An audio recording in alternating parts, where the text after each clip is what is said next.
Hello. நாங்கள் ஒரு doctor ஃபேமிலியோடு ரொம்ப அட்டாச்சு. எங்களுக்கு ஒரு நல்ல ஒரு ஃபேமிலி ஃப்ரெண்டு ஒரு டாக்டரு. அப்படி இருந்தும் இவளுக்கு ஒரே பெயின், காலில் முட்டில் வந்து பயங்கர பெயின். ஆனால் ஒரே ஒரு பயம் எங்களுக்கு, அதுக்கு ட்ரீட்மெண்ட் எடுக்கக்கூடாதுன்ட்டு. யார்கிட்டையும் எல்லோரும் அட்வைஸ் பண்ணாங்க. நான் திருநெல்வேலி, எனக்கு சொந்த ஊர் திருநெல்வேலி. நான் திருநெல்வேலியிலேருந்து இங்கே வந்து ஒரு 6 வருஷம் ஆச்சு. எல்லோரும் அப்படி பார்க்கலாம் இப்படி பார்க்கலான்னு சொல்லுவாங்க. சிலர் வந்து எங்கிட்ட என்ன சொல்லிட்டாங்கன்னா, இந்த முட்டை தொடக்கூடாது. எந்த டாக்டர் அப்படி சொல்லுவாங்க இப்படி சொல்லுவாங்க, அந்த டாக்டர் ஏமாற்றி போடுவாங்க, கடைசியில் நீங்கள் நடக்கவே முடியாது, பெட்டில் தான் இருக்கணும் அப்படின்னு இப்போ வரைக்கும் பயங்காட்டினாங்க எங்களை. நான் அந்த எண்ணத்தோடு தான் நாங்கள் இங்கே இருந்தோம்.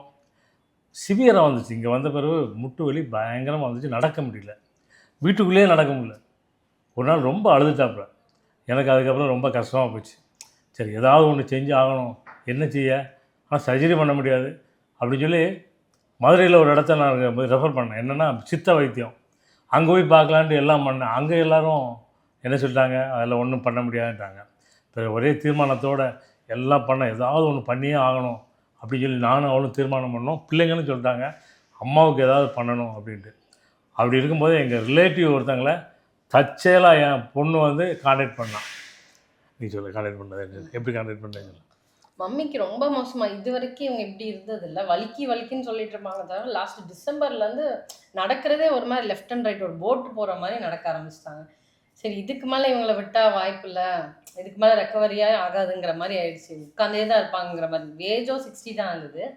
இந்த வயசில் இவங்களுக்கு இப்படிங்கிறத எங்களால் அக்செப்ட் பண்ணவே முடியல. அப்போ தான் ஃபேமிலியாக டிசைட் பண்ணோம், எப்படியாவது எங்களுக்கு ட்ரீட்மெண்ட் பார்த்துடணும் அப்படின்னு. அது காட்ஸ் ரேஸாக நாங்கள் டிசைட் பண்ணி முடிக்கவும் எப்படியோ கனெக்ட் ஆகி பட்டுன்னு ஒரு அத்தை சொன்னாங்க. நான் ஈஸியாக எங்கள் பக்கத்தில் போய் இன்ஜெக்ஷன் போட்டேன், போட்டுகிட்டே ரிட்டர்ன் வந்துட்டேன், நீங்கள் வாங்கன்னு லைன்ஸ் கிளப் கூப்பிட்டு வந்தாங்க. அப்போ தான் உடனே அவங்க என்கிட்ட சொன்னாங்க, அவங்க சொல்லுவாங்கன்னா அவங்க யார்ட்டையும் போயிருப்பாங்க, அது எப்படி நல்லா இருக்குமாகும் அப்படின்னு சொல்லி முதல்ல டிஸ்கரேஜ் பண்ணேன். பிறகு நாங்கள் 2 பேரும் தீர்மானம் பண்ணோம், சரி எப்படியாவது போகணும். அப்படின்னா எந்த இடம்னாங்க, லைன்ஸ் கிளப்பில் அந்த இதில் வந்து அவங்க இருக்காங்க, ஈவினிங் வருவாங்க அப்படின்னு சொன்னாங்க. சரி, இதையும் பார்ப்போமே அப்படின்ட்டு போனோம்.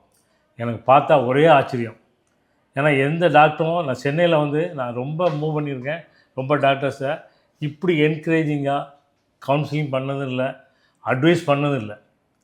அவங்க ரொம்ப நல்லா அட்வைஸ் பண்ணாங்க. அவங்க எங்கிட்ட பேசிகிட்டு வந்து எங்களுக்கு கொடுத்த டயத்தை பார்த்து எங்களுக்கு கொடுத்த டயத்தை நாங்கள் ஃபீல் பண்ணும்போதே, சரி இவங்க நல்லா ட்ரீட் பண்ணுவாங்க அப்படின்னு எங்களுக்கு அவங்க ரொம்ப தைரியமாக சொன்னாங்க. ஒன்றும் கவலைப்படாதீங்க, இப்படி பண்ணலாம், அம்மா இப்படி இருந்துச்சு நடப்பாங்க, அப்படி செய்கிறேன். இதை விட ரொம்ப அதிகம்னா, ஆஸ் ஏ டாக்டரு நான் பொதுவாக வந்து எல்லா டாக்டர்ஸோடு நான் போயிருக்கேன்.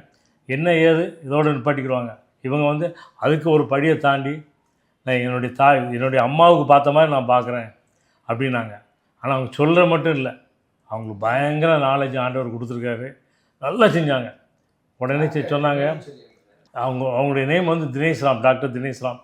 நான் கூட சொன்ன பேரை பார்த்தா எங்கேயோ எப்படியோ தெரியுது அப்படின்னு நினச்சேன். கடைசியில் பார்த்தா அவ்வளோ அன்பு. டாக்டர்னால் இப்படி தான் இருக்கணும் அப்படிங்கிற ஒரு வர அவங்ககிட்ட இருக்குது. நான் ஒரு அன்பு, ட்ரீட்மெண்ட் எடுக்கிற மாதிரி கொடுக்குற மாதிரி ஒரு நல்ல அன்பு. அப்புறம் அவங்களுடைய கவுன்சிலிங் பேச்சு அருமையாக பேசுனாங்க, ரொம்ப அன்பாக பேசுனாங்க. பிறகு சொன்னாங்க, எல்லாம் எங்களை எக்ஸ்பிளைன் பண்ணாங்க, இப்படி தான் சர்ஜரி நடக்கும், இப்படி நடந்ததுக்கப்புறம் ரெக்கவரி இருக்கும் அப்படின்னு எல்லாம் சொன்னாங்க. எங்களுக்கு அதை பார்த்தோன்னே நாங்கள் 2 பேரும் தீர்மானம் பண்ணிட்டோம். 2 பேரும் சாரை பார்த்து பேசிகிட்டு இருக்கும்போது நாங்கள் 2 பேரும் ஒன்றுமே சொல்லலை. ஆனால் என் மனசுக்குள்ளே நான் தீர்மானம் பண்ணிட்டேன், சர்ஜரி பண்ணால் இங்கே தான் பண்ணணும் அப்படின்ட்டு. என் ஒய்ஃப்னு சொல்லிட்டான், எனக்கு பண்ணால் இங்கே தான் பண்ணணும். அவள் வாயினால் யார்ட்டையும் எதையும் சீக்கிரம் அக்செப்ட் பண்ண மாட்டான், கரெக்டாக அக்செப்ட் பண்ணி இந்த சார்ட்டை தான் பண்ணணும் அப்படின்ட்டான்.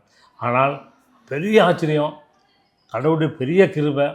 சார் வந்து அவளை அன்பாக எங்களை மோட்டிவேட் பண்ணி, அன்பாக அவள் கூட இருந்து அவளுக்கு ட்ரீட்மெண்ட்டு கொடுத்து, அவளை எல்லா பயத்துக்கும் அவளை பேச்சிலே சார் பேசி அருமையாக செஞ்சாங்க.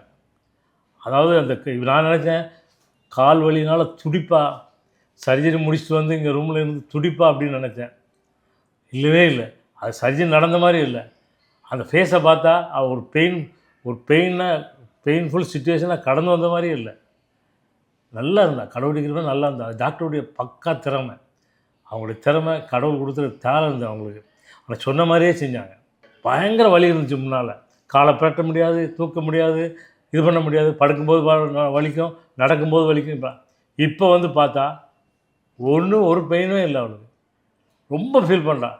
இது இப்போ நான் யோசிக்கிறேன், இதை நான் முன்னாலே சார் எனக்கு தெரியாமல் போயிட்டாங்களே, தெரிஞ்சிருந்தா ஒரு 5 வருஷத்துக்கு முன்னாலே நான் பண்ணியிருப்பேனே அப்படின்னு யோசித்தேன். நல்லா பார்த்தாங்க, நல்லா பார்த்தாங்க. அது என்ன சொல்ல, ஒரு கூட பிறந்த பிரதர் மாதிரி, என் பிரதர் மாதிரியோ அவருடைய சன் மாதிரியோ அவ்வளோ தூரம் நின்று ரொம்ப அன்பு. அவங்க எதையுமே எதிர்பார்க்கல. அவங்க பேஷண்ட் நல்லா ஆகணும், அவருக்கு எனக்கு என்கிட்ட முடிச்சுட்டு போகிறவங்க வந்து நல்லா நடக்கணும், லைஃப்பில் நல்லா இருக்கணும், ஒரு கஷ்டம் படக்கூடாதுன்னு அவங்க பேச்சில் மூச்சு ஒவ்வொரு தடவையும் என்கிட்ட சொல்லுவாங்க.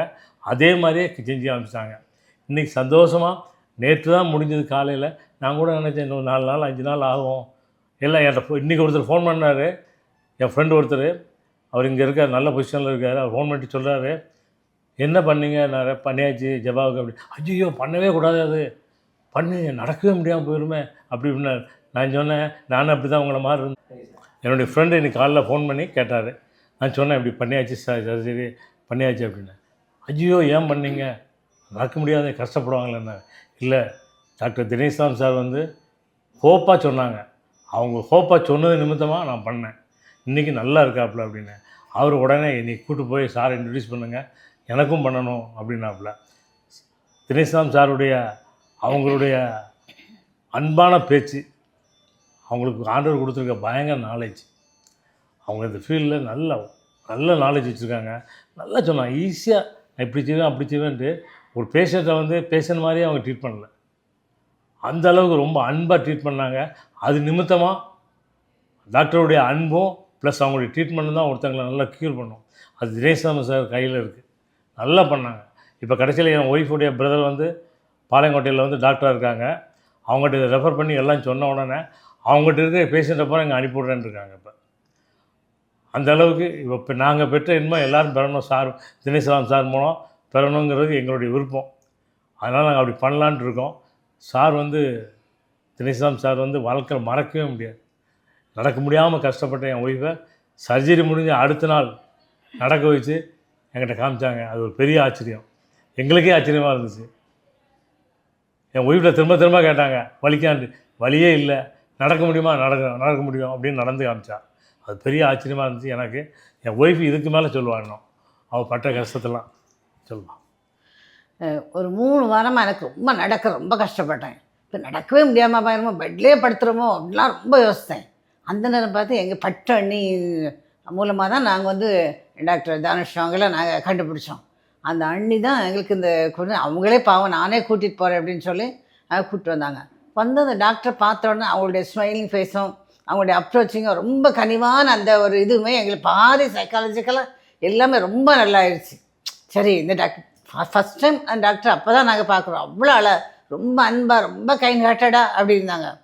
எனக்கு வந்து என் பேரனும் ஒரு டாக்டர் ஆகணும்னு ஆசை. அப்போ அவர்கிட்டையும் சொன்னேன், பார்த்தியா அன்றைக்கி இருந்த டாக்டர் நம்ம பாருப்பா, அந்த டாக்டருங்க எவ்வளோ அன்பாக இருந்தாங்க, எவ்வளோ கனிவாக இருந்தாங்க பார்த்தியா. அதே மாதிரி நீயும் படிக்கும்போது ரொம்ப அன்பாக வர்ற பேஷண்ட்ஸை ரொம்ப கைண்ட் ஹார்ட்டடாக பார்க்க. அவன் சின்ன பையன் 7 வயசு தான் அப்படின்னு அவர்கிட்ட சொன்னேன். அப்புறம் நான் வந்ததுக்கப்புறம் சிலர் சொன்னாங்க, எப்படி டாக்டர் தெரியுமா அப்படி தெரியுமா இப்படி தருவாங்க. யாரை என்ன சொன்னாலும் சரி எங்கள் மைண்ட் செட் ஆகிடுச்சு. டாக்டரை பார்த்த பிறகு நாங்கள் அது யார் எதாச்சும் அதை நாங்கள் காதில் வாங்கிக்கல. கடவுளுக்கு மேலே நாங்கள் இங்கே வந்த பிறகு அதெல்லாம் பார்த்து ஒரு நேற்று தான் மார்னிங் சர்ஜரி ஆனாலும் இன்றைக்கு பாருங்கள் கடவுளுடைய கிருபையினால பெரிதான இறக்கத்தினால இன்றைக்கி நான் நடக்கிறதுக்கு ஆண்டவர் உதவி செஞ்சார். Thank you doctor, thank you so much doctor. Thank you thank you doctor.